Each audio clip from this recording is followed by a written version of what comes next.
ሰላም ውድ አድማስ አካዳሚ ቤተሰቦች፣ ኦኬ እንኳን ወደ ሰላም በሰላም መጣችሁ። ዛሬ ደግሞ እጅግ አስፈላጊ የሆኑ የእንግሊዝኛ ንግግሮች ይዤላችሁ መጥቻለሁ ማለት ነው። እንዴት በቀላሉ ከሰዎች ጋር ኮሙኒኬት እናደርጋለን የሚለውን የእንግሊዝኛ ንግግር ይዤላችሁ መጥቻለሁ ማለት ነው። አብረን እናያለን። እስከ መጨረሻው ማየት እንዳትረሱ። እንዲሁም ኦንላይን ለማለት ፈልጉ ቤተሰቦች ባዮ ላይ ወይም ቪዲዮ ላይ ባስቀመጥኩት ቁጥር በማንኛውም ሰዓት በመደወል አማርኛ፣ እንግሊዝኛ፣ ሂሳብ እንዲሁም ሌሎችን ትምህርት እያስተማር እንገኛለን። በፈለጋችሁ ሰዓት ደውላችሁ መማርና መከታተል ትችላላችሁ ማለት ነው። ቀጥታ ወደ ትምህርቱ እንሄድ። ምን ይላል? የመጀመሪያው አር ዩ ሬዲ ቱ ኦርደር። አር ዩ ሬዲ ቱ ኦርደር ምን ማለት ነው? ለማዘዝ ዝግጁ ነህ ወይም ዝግጁ ነሽ። ካፍ ፊደል ሊሆን ይችላል። አር ዩ ሬዲ ቱ ኦርደር። ኦርደር ማለት ማዘዝ፣ ትእዛዝ ማለት ነው። ሬዲ ማለት ደግሞ መዘጋጀት ነው። አር ዩ ደግሞ አንተ ወይም አንቺ። ስለዚህ ለማዘዝ ዝግጁ ነህ ወይም ዝግጁ ነሽ። ከዛ መልሳችን ምን ሊሆን ይችላል? አይ ውድ ላይክ ኤ ካፕ ኦፍ ኮፊ። አይ ውድ ላይክ ኤ ካፕ ኦፍ ኮፊ። ይህ እዚህ ጋር ይህ ስላችሁ መጨመር ትችላላችሁ። አዎ ብላችሁ ከዛ አይ ውድ ላይክ ማለት መፈለግ መውደድ ማለት ነው። ካፕ ማለት ደግሞ ሲኒ ኦፍ ኮፊ ምንድነው? ቅርታ እዚህ ጋር ምንድነው? አይ ውድ ላይክ ኤ ካፕ ኦፍ ኮፊ። አይ ውድ ላይክ ኤ ካፕ ኦፍ ኮፊ ምንድነው ማለት ነው? አንድ ስኒ ቡና እፈልጋለሁ። አንድ ስኒ ቡና እፈልጋለሁ። እዚህ ጋር በአማርኛ አልጻፉላችሁ ወይም እንዲህ ማለት ትችላላችሁ። አይ ውድ ላይክ ራይስ ኤንድ ቺክን። ምን ይሁንልኝ አለ?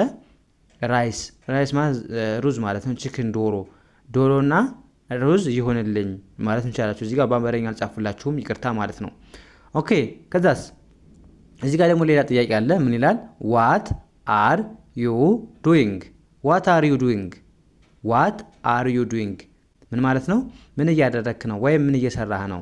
ከዛ መልሳችን ምን ሊሆን ይችላል? ለምሳሌ አይ አም ክሊኒንግ ዘ ሃውስ። አም ክሊኒንግ ዘ ሃውስ ምን ማለት ነው? ዋት አር ዩ ዱይንግ ስንባል ምን እያደረክ ነው። ዋት ማለት ምን፣ ዱይንግ ማለት ኦልሬዲ አሁን እያደረገ ስላለ ነው ዩ ዱይንግ ምንለው። ስለዚህ ምን እያደረክ ነው አልን። ከዛ መልስ አም እኔ ነኝ። ክሊኒንግ ማለት ደግሞ ማጽዳት፣ እያጸዳ ስለሆነ አይኤንጂ አለው ማለት ነው። ክሊን ማጽዳት አይኤንጂ ካለው ኦልሬዲ በማጽዳት ላይ ነው ማለት ነው። ዘ ሃውስ ማለት ደግሞ ቤት፣ ስለዚህ ቤቱን እያጸዳሁ ነው ብለን መለስን ማለት ነው። ከዛስ እዚህ ጋር ፕሊዝ ዋሽ ዘ ዲሽ። ፕሊዝ ዋሽ ዘ ዲሽስ ምን ማለት ነው? እባክህ ሳህኖችን እጠብ ወይም እባክሽ ሳህኖችን እጠቢ።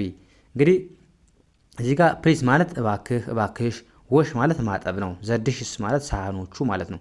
ስለዚህ ሳህኖችን እጠብ ወይም እጠቢ ለማለት ፕሊዝ ወሽ ዘዲሽስ። ከዛስ መልሳችን ኦኬ አይ ዊል ዱ ኢት ናው። ኦኬ አይ ዊል ዱ ኢት ናው። ኦኬ እዚህ ጋር ምንድን ነው? ኦኬ ስንል እሺ እያለ ነው። አይ ዊል ማለት አደርገው ገና ለወደፊት ነው። አይ ዊል ዱ ስንል ገና አደርገዋለሁ ወይም እሰራዋለሁ። ኢት ናው ስለዚህ አሁኑኑ እሰራዋለሁ ስንል ኦኬ አይ ዊል ዱ ኢት ናው እንላለን ማለት ነው። ያ ወደዚህኛው እንሂድ። ምን ይላል ደግሞ ይሄ? ዌር አር ዩ ትራቭሊንግ ቱ። ዌር አር ዩ ትራቭሊንግ ቱ። ይሄ ደግሞ ጉዞ ላይ ሊሆን ይችላል።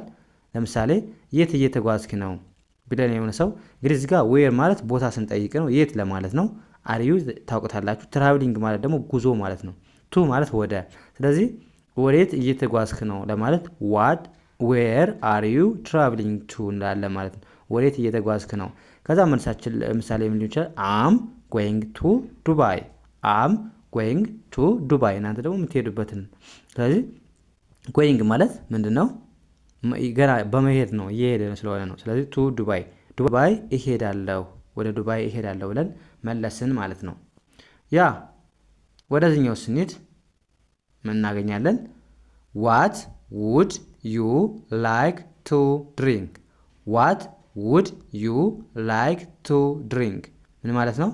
ምን መጠጥ ትፈልጋለህ ወይም ምን መጠጣት ትፈልጊያለሽ።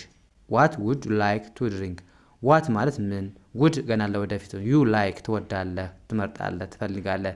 ቱ ድሪንክ የሚጠጣ። ስለዚህ ምን መጠጥ ትፈልጋለህ። ከዛ መልሳችን ለምሳሌ ምን ሊሆን ይችላል? አይ ውድ ላይክ ኤ ካፕ ኦፍ ኮፊ። አይ ውድ ኤ ካፕ ኦፍ ኮፊ አለን ማለት ነው። ምን ማለት ነው? አንድ ኩባያ ቡና ወይም አንድ ስኒ ቡና እፈልጋለሁ አልን ማለት ነው። ከዛ እዚህ ጋር ምን ይላል? ኤክስኪዩዝ ሚ ዌር ኢዝ ዘ ባንክ። ኤክስኪዩዝ ሚ ዌር ኢዝ ዘ ባንክ። ኤክስኪዩዝ ሚ ማለት ይቅርታ፣ ዌር ማለት የት፣ ኢዝ ዘ ባንክ ማለት ደግሞ ባንኩ። ስለዚህ ባንኩ የቱ ጋ ነው?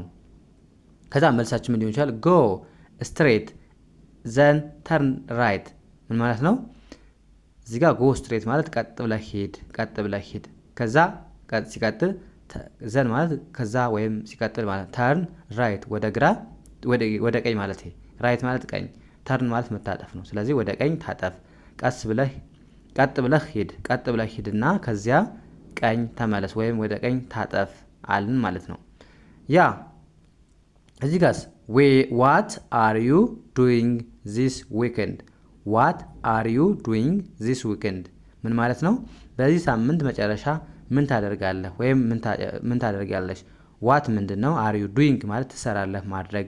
ዚስ ዊክንድ ማለት ዚስ ማለት ይሄ፣ ዊክንድ ማለት ደግሞ የሳምንት መጨረሻው። ስለዚህ በዚህ ሳምንት መጨረሻ ምን ታደርጋለህ? ከዛ መልሳችን ሊሆን ይችላል አም ፕላኒንግ ቱ ቪዚት ማይ ፋሚሊ። አም ፕላኒንግ ቱ ቪዚት ማይ ፋሚሊ። ቤተሰብን ለመጎብኘት እቅድ አለኝ። ፕላኒንግ ማለት ማቀድ፣ እቅድ ማለት ነው። ቪዚት ማለት መጎብኘት፣ ማየት። ማይ ማለት የኔ፣ ፋሚሊ እንደምታውቁት ቤተሰብ። ስለዚህ አም ፕላኒንግ ቱ ቪዚት ማይ ፋሚሊ፣ ቤተሰቦችን ለመጎብኘት እቅድ አለኝ አለን ማለት ነው። ከዛስ ይሄኛውስ ምን ይላል? ካን ዩ ሜክ ኢት ቺፐር። ካን ዩ ሜክ ኢት ቺፐር ደግሞ ገበያ ሄዳችሁ ትንሽ ቅናሽ ልታደርገው ትችላለህ ወይም ልትቀንስልህ ትችላለህ ለማለት ካን ዩ ሜክ ኢት ቺፐር ማለት ትችላላችሁ። ቺፐር ማለት ርካሽ ወይም ቅናሽ ማለት ነው። ካን ዩ ሜክ ደግሞ ማድረግ መስራት እንደማለት ነው። ስለዚህ ልትቀንሰው ትችላለህ ስንል ካን ዩ ሜክ ኢት ቺፐር እንላለን ማለት ነው። ከዛ መልሳችን ሊሆን ይችላል ኦኬ 18 ብር ፎር ዩ። ኦኬ 18 ብር ፎር ዩ ምን ማለት ነው?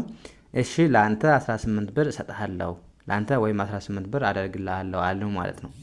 ያ እንደዚህ ያደርጋችሁ በቀላሉ የእንግሊዝኛ ክህሎታችሁን ማዳበር ትችላላችሁ ማለት ነው። ስለዚህ በዚህ መልኩ ተለማመዱ። የዛሬው ክላሳችን እዚህ ጋር እናብቃ። ቀጣይ በሌላ ትምህርት እስከምንገናኝ መልካም ጊዜ ተመኘሁላችሁ። ሰናይ ጊዜ